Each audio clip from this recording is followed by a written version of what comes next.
क्या देखा इनसे कोई मतलब नहीं बा।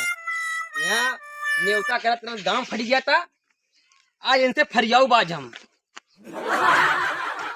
ए फलन भैया वो का है वो कैसन घर में थया बहुत का है वो आवत है अब आ तोरो फरियाया का है वो का चिल्ला थया बतावा का है न्योता हकारी के हमारा गाड़ी तेल चला गा हो, पैसा ना बा हमरे पल्ले। अरे तो पूरी छेना मिठाई तू खाबा पैसा हम दे भाई करे को हो करे नहीं होता और नहीं तो मत कर बैठा गाड़ी जो वो तेल नहीं बाटे का करत है कुल पैसा हाँ ई कौन बात का था मर्दवा तू? यही करब न्योता हकारी तू पहले बैठा और पूरा हम देखब आय तू करबे तू नहीं जा सकते।